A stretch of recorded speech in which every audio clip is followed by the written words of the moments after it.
over exercising. I would spend a lot of time at the gym before work, after work, on the weekends. I was working with a trainer, like working out with a trainer, and she thought I was gonna leave after our workout, and I didn't want to leave. I kept working out. So I was working out 2 to 3 times a day, Monday through Sunday. I got down to, it was like 123 pounds. I was getting really, really, really skinny, and I didn't see it. And not only like when you're in that kind of mode, you don't really see what you're doing to yourself. But my boyfriend at the time, we were just friends, he was like, Carrie, you're getting really, really skinny. And I was like, oh, thank you. But in reality, I was just hurting myself so much. Like, it was not healthy. I'm glad I'm not in that mindset anymore where it's like I have to work out to be super thin. Right now, I'm in the mindset of like, I don't want to look like a model. I just want to be healthy. I have learned my lesson and paid my dues with like over exercising. It's just not the way to go. And that is something that I will never do again. I will never strain my body that much ever again for just wanting to look a certain way. Laser hair removal. I did laser hair removal for my under armpits. My boyfriend purchased this for me back in like 2019, 2018. I was doing YouTube at the time. I don't even know if I actually talked about it on my channel, but I am very hairy. I will put that out there. I'm not embarrassed by it anymore. It is what it is. I am Portuguese and everybody in my family is very hairy also. I do get a unibrow. Obviously I take care of that, but my hair grows very, very fast. When it came to wanting to do a laser hair removal, I just never really could afford doing my entire body. So for Christmas back in the day, my boyfriend was like, hey, you know, I got you laser hair removal for 10 sessions to do your under armpits. Like, you know, it's a small area. Let's see how you do with that. Because I have heard that it's painful. Painful isn't even the word for like what I went through. I did my 10 sessions. It hurt so bad. I'm like the worst person with pain. Like, even with all my tattoos, I only have this one and one on my leg. I cried so much, and they're the tiniest tattoos ever. Like I said, pain is just not my forte. With laser hair removal, it was very, very painful. Even after, like the next day, I just felt like I couldn't even put my arms down. It just felt horrible. I promised myself I'll never do it again, not just for the pain, but because it didn't work. It didn't work for me. The girl I talked to, she was like, all right, you're done with your 10 sessions. And my armpits till this day grow like they did before. Like, it didn't do anything. No, 10 sessions isn't enough for you and your hair type. You're gonna need to do 20 or 30 more sessions due to your thick, dark hair. And that's a lot of money and a lot of pain.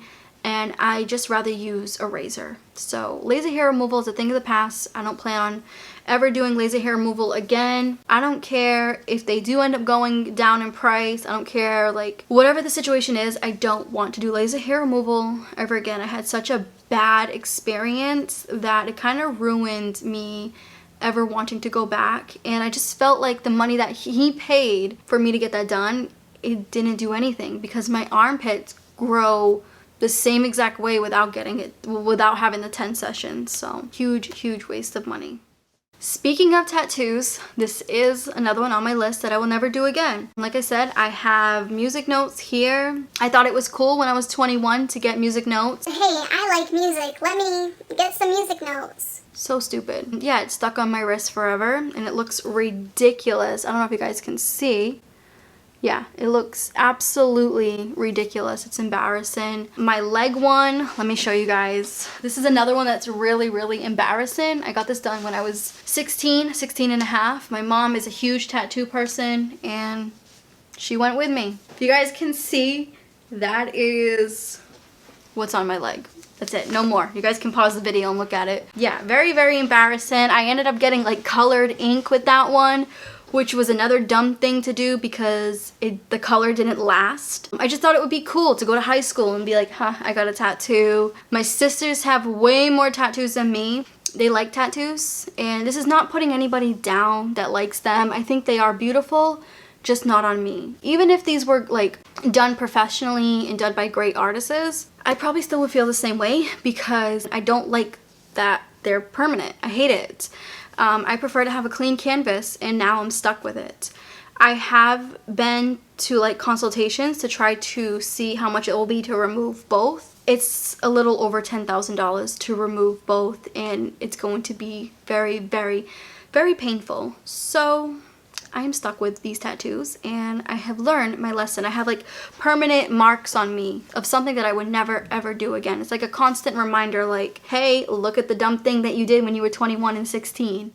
Low-rise pants. I used to wear low-rise jeans so often. This is gonna sound so weird, but when I was a kid, I was always more on like the heavier side than all of my cousins and sisters. So not heavier, but I was curvy. I had, always had these thighs, always had hips, always had like a little, a bigger booty than them, always had big breasts. So I was built different than most of my family members. When it came to that low-rise pants situation in the early 2000s, like everybody was wearing them. And of course, you want to fit in, you want to wear them too. So I used to wear them. So basically, it didn't look flattering. And not just that it didn't look flattering, like I feel like you shouldn't care what people think. You could wear whatever you want, but what low-rise jeans did to me, like I'm not going to show it because I don't want to show my stomach on camera, but underneath my belly button, like way below my belly button where I used to wear those jeans for years, it's like an imprint on my that lower area of like where the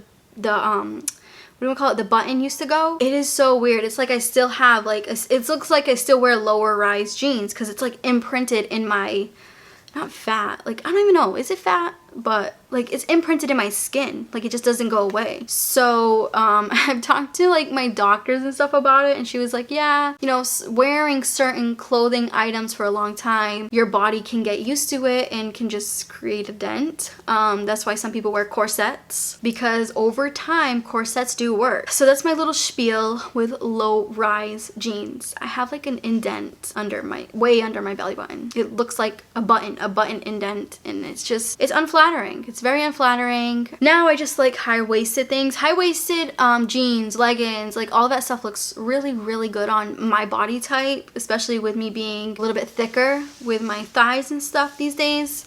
It just, it kind of matches me more than the low-rise era. That's something that never ever purchase again. Even if I do lose weight and stuff in the future, I still won't wear low-rise jeans. I don't care how cool they are. They're just not cool for me.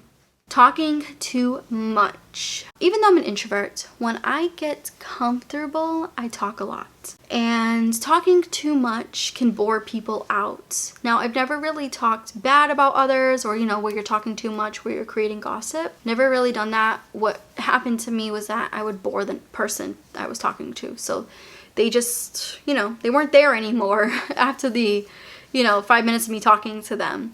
So now I tend to talk less. Like I try to explain myself a little bit less and just take it easy, not overload somebody. The minute I find like something that we have in common, I try not to overload that person right away like I tend to do. So that's something I'll never do again, is talk too much. And for those of you that talk too much and that do tend to start up gossip, because the more you talk, it comes out like word vomit, now's the time to zip it because your word is more powerful than you think. So keep that in mind. Fancy aesthetic organizers for almond milk. I used to do this at my first apartment. You guys can go back to my old videos and see this BS. I used to have like a jar, like a glass fancy jar for just to pour my almond milk in to make it look aesthetically pleasing. I could see if you make your own milk, sure, or if you make your own juice, why not? But with almond milk or like any kind of milk in general or drink that comes in its own carton, just keep the carton. Like it does not, like everything has to be aesthetically pleasing. And that's kind of where I'm at right now in my life. Like I just go with what works, what's cheap, and I try to use my time wisely because time is very precious and it's one thing that we can't get back. So if I'm in the kitchen trying to make everything look aesthetically pleasing, buying these containers and switching everything out, it's like I'm wasting an hour probably or more just organizing when I can be working or spending time with family. It's a long-winded answer, and I know a lot of people are struggling with this whole aesthetically pleasing vibe right now. It's horrible. I do blame YouTube. I blame Pinterest and Instagram because it's not reality. Life doesn't always have to look or be perfect. Judging someone else. I used to do this with those old friends that I had. Whatever new worker we had coming in or whatever new person came into our little mix, we would judge them. And that's not the way you should be. And, you know, you have to think of yourself. Would you want someone judging you? Probably not.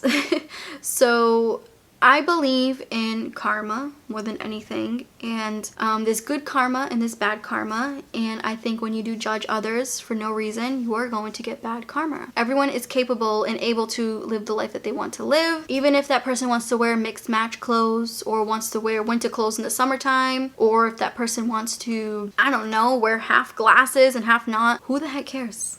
Like, let that person be. Like, I stopped judging others a long time ago. I want to say I stopped judging others the minute I got rid of the toxic friends I had, because we're all different for a reason and we can all learn from each other's differences, believe it or not.